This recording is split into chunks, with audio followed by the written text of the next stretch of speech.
नमस्कार दोस्तों, मैं राहुल मीणा आप सभी का स्वागत करता हूं आपके अपने YouTube channel study with Rahul में। दोस्तों, आज हम सामान्य विज्ञान की शाखा में सामान्य विज्ञान के बारे में पढ़ेंगे, जिसमें हम विज्ञान की प्रमुख शाखाओं के बारे में विस्तारपूर्वक जानेंगे। तो दोस्तों, आइए शुरू करते हैं हम हमारा आज का lecture. Stay home and keep learning. घर पर रहिए, सुरक्षित रहिए और अपनी तैयारी जारी रखिए स्टडी विद राहुल के साथ। तो दोस्तों, आइए अब हम शुरू करते हैं हमारी आज की क्लास, जिसमें हम पढ़ रहे हैं जीव विज्ञान की कुछ शाखाओं के बारे में। तो दोस्तों, आइए शुरू करते हैं, जिसमें हम उन शाखाओं के बारे में पढ़ेंगे जिनका हम जो नाम है वो कुछ अजीब से होते हैं, लेकिन बहुत उपयोगी होते हैं, जो हमारी मध्य प्रदेश की MPPSC, Vyapam, Madhya Pradesh police, Madhya Pradesh sub inspector, Madhya Pradesh पटवारी और सभी प्रतियोगी परीक्षाओं के लिए यह एक महत्वपूर्ण टॉपिक है, जिसमें 1 या 2 क्वेश्चन हर परीक्षा में पूछे जाते हैं। तो दोस्तों, हम जो विज्ञान की या जीव विज्ञान की जो शाखाएं हैं, जिनके बारे में जो प्रमुख अध्ययनों को क्या कहा जाता है, उनके बारे में हम पढ़ रहे हैं। और दोस्तों, हमारी पहली शाखा है एग्रीकल्चर। दोस्तों, एग्रीकल्चर जिसमें हम उपयोगी पौधों की खेती के बारे में अध्ययन करते हैं। दोस्तों, मैं कलर चेंज कर लेता हूं इसका।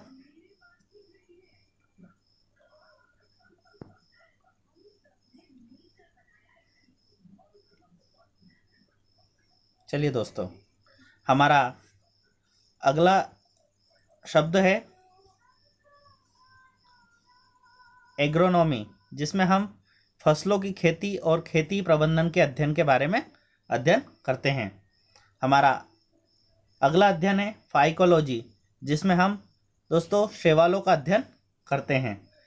हमारा अगला पॉइंट है दोस्तों एंथोलॉजी, जिसमें हम फूलों का अध्ययन करते हैं। अगले प्रश्न की ओर बढ़ते हैं दोस्तों, और हमारा अगला प्रश्न है फाइडोलॉजी, जिसमें हम पौधों के अंदर जो कीड़े होते हैं उनका अध्ययन किया जाता है। हमारा अगला प्रश्न है दोस्तों कार्सिनोलॉजी, जिसमें हम क्रिस्टेशियम का अध्ययन करते हैं। हमारा अगला प्रश्न है दोस्तों ब्रायोलॉजी, जिसमें हम ब्रायोफाइट्स का अध्ययन करते हैं। हमारा अगला प्रश्न है दोस्तों बायोकेमिकल टेक्सोनॉमी, जिसमें हम रासायनिक प्रतिक्रियाओं के आधार पर संबंधित पौधों के वर्गीकरण के अध्ययन करते हैं। आइए दोस्तों, हम हमारे अगले प्रश्न की ओर बढ़ते हैं। और दोस्तों, अगला प्रश्न है सिंडोलॉजी, जिसमें हम स्लेंट्रेटा का अध्ययन करते हैं। दोस्तों, हम अगला प्रश्न है हमारा, जिसमें हम कॉन्कोलॉजी, जिसमें हम मोलस्क के रूप में मेंटल द्वारा स्त्रावित गोले के अध्ययन या गोले का अध्ययन करते हैं। हमारा अगला प्रश्न है दोस्तों सेंड्रोकोनोलॉजी,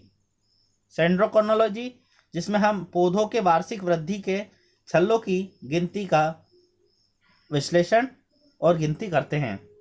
हम अगले प्रश्न की ओर बढ़ते हैं दोस्तों, जिसमें हम इकोनॉमिक जूलॉजी, जिसमें हम जानवरों की उपयोगी तथा हानिकारक जो गतिविधियां होती है उसका अध्ययन करते हैं। हमारा अगला प्रश्न है दोस्तों एंटोमोलॉजी, जिसमें हम कीटों का अध्ययन करते हैं।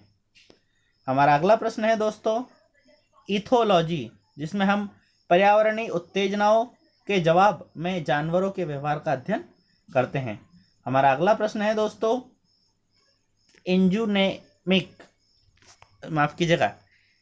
यूजेनिक, जिसमें हम भविष्य की मानव जाति के जो सुधार होते हैं उसके अध्ययन के बारे में हम पढ़ेंगे। हम अगले प्रश्न की ओर बढ़ते हैं दोस्तों, जो है इकोनॉमिक बॉटनी।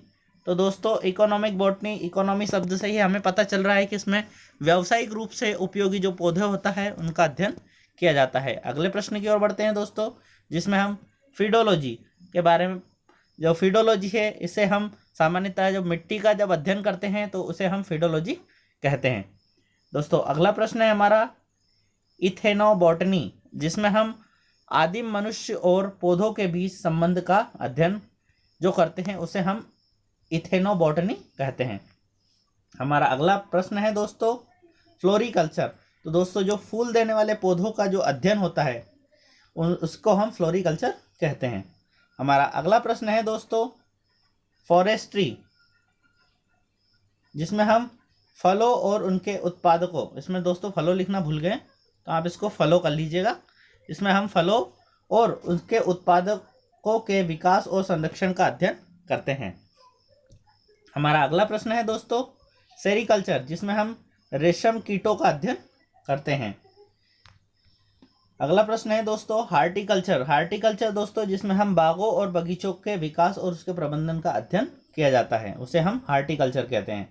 हमारा अगला प्रश्न है दोस्तों हेलीमेथोलॉजी, जिसमें हम कीटों का अध्ययन करते हैं और इन कीटों में जैसे गोल है, कृमि है या फ्लैट वर्म नामक जो कीड़े होते हैं या जो प्रजाति के कीड़े होते हैं उनके अध्ययन को हम हेलीमेंथोलॉजी कहते हैं। हमारा अगला प्रश्न है दोस्तों हर्पेंटोलॉजी, जिसमें हम सरीसृप और उभयचर जो जीव होते हैं उनका हम अध्ययन करते हैं। हमारा अगला प्रश्न है दोस्तों एथायोलॉजी। एथायोलॉजी जिसमें हम मछलियों का अध्ययन करते हैं। आइए दोस्तों हम अगले प्रश्न की ओर बढ़ते हैं, जिसमें हम लेपिडेप्टोलॉजी जो कि पतंगों तथा तितलियों के अध्ययन जिस शाखा में किया जाता है उसे हम लेपिडेप्टोलॉजी कहते हैं। हमारा अगला प्रश्न है दोस्तों लाइकेनोलॉजी। लाइकेनोलॉजी जिसमें हम लाइकेन का अध्ययन किया जाता है। हमारा अगला प्रश्न है दोस्तों लिम्नोलॉजी। लिम्नोलॉजी जिसमें हम ताजे पानी का परिस्थितिकी का अध्ययन करते हैं, जो दोस्तों बिल्कुल फ्रेश पानी होता है उसके बारे में हम इसका अध्ययन करते हैं। हमारा अगला प्रश्न है दोस्तों माइकोलॉजी, जिसमें हम कवकों का अध्ययन करते हैं। अगली शाखा है दोस्तों मेमोलॉजी, जिसमें हम स्तनधारियों का अध्ययन करते हैं। आइए दोस्तों अगली शाखा की ओर बढ़ते हैं जो है मायरीमिकोलॉजी, जिसमें हम चींटियों का अध्ययन करते हैं। हमारा अगली शाखा है दोस्तों पैलेथोलॉजी। पैलेथोलॉजी जिसमें हम जीवाश्म अध्ययन के आधार पर अतीत के पौधों के जीवन का अध्ययन करते हैं। हमारा अगली शाखा है दोस्तों पेलाइनोलॉजी। पेलाइनोलॉजी जिसमें हम पराग कणों का अध्ययन करते हैं। हमारी अगली शाखा है दोस्तों पैरासिटोलॉजी। यह दोस्तों पैरासीटामोल नहीं है, यह पैरासिटोलॉजी है जिसमें हम परजीवियों का अध्ययन करते हैं। तो आइए दोस्तों हम अगले प्रश्न की ओर बढ़ते हैं और हमारा अगला प्रश्न है प्रीटिस्टोलॉजी। इस शाखा के अंतर्गत दोस्तों हम एक कोशिकी जो पौधे और जानवर होते हैं उनका अध्ययन किया जाता है। हमारा अगला प्रश्न है दोस्तों फिजियोलॉजी, जिसमें हम कार्य और जीवन की प्रतिक्रियाओं का अध्ययन करते हैं। हमारा अगला प्रश्न है दोस्तों फाइटोग्राफी, इस शाखा में हम वनस्पतिक भागों का वर्णन, उनकी विशेषताओं से निपटने वाली वनस्पति की शाखाओं का अध्ययन करते हैं। हमारा अगला शाखा है दोस्तों पोमोलॉजी। पोमोलॉजी जिस शाखा के अंतर्गत हम फल तथा फल देने वाले पौधों के साथ काम करने वाले विज्ञान का हम पोमोलॉजी कहते हैं।